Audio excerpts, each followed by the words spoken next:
Hi, this is Marty Lecklatter, Product Manager for Leap, which is part of HCL Volt MX. This is a video tutorial on how to define an integration service in Foundry and use it in Leap.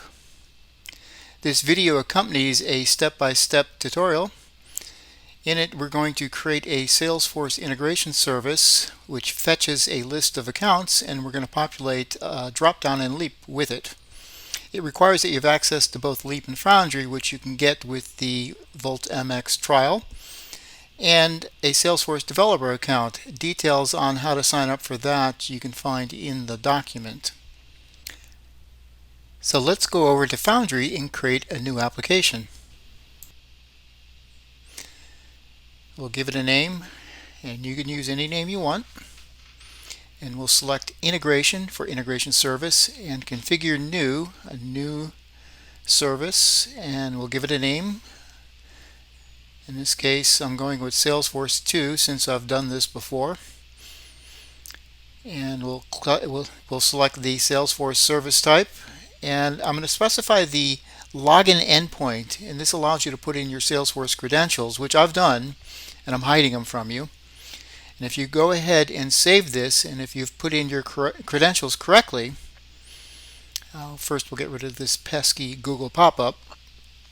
But if you put in your credentials correctly, it will show you the list of objects from Salesforce, and you can see account. I'll expand that, and I'm going to select get, as in get accounts, and we're going to add that operation.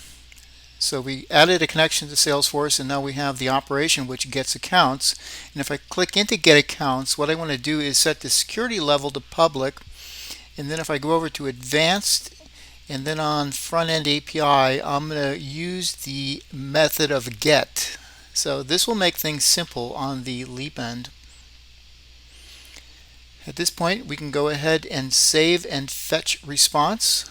So it's going to go ahead and get that list of accounts and return it as JSON, which it has done, so this works.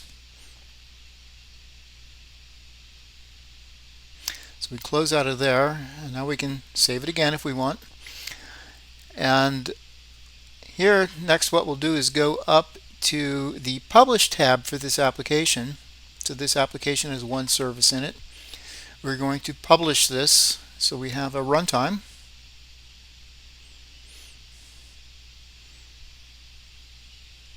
So this just takes a few seconds. And the next thing we're going to do is go over to the integration icon, which is on the left under consoles. We'll click that, and then in consoles we can scroll down and find the service that we just created and the method, so account get, and you can see the URL up at the top. So copy that to the clipboard. Next, we're going to flip over to Leap, and we're going to create a new application. This could be an existing application.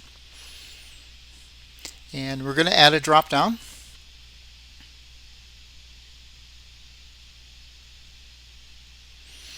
And we'll edit the options for this drop-down and use a service to populate them. And we're going to enter a URL for the service, and this URL is the URL that I copied over from Foundry. So if we click the cogwheel, we can see that it looked at the URL, Leap has looked at the URL, and it's fetched the response. We can just cancel out of this. So at this point, there's no inputs, but since it fetched the response, it knows what's coming back. So it's looking at the JSON structure, and it's given me some structure now to map into my dropdown. So I can map the name to the displayed value, and then I'll go ahead and find the account number and add that to the saved value. We'll just click OK a couple of times here. And you can save this. We'll just preview it here to see that it works. And there's the list of accounts from Salesforce. So there you have it. It's really all that is involved with integrating between Leap and Foundry. Hope you enjoyed this. Thank you.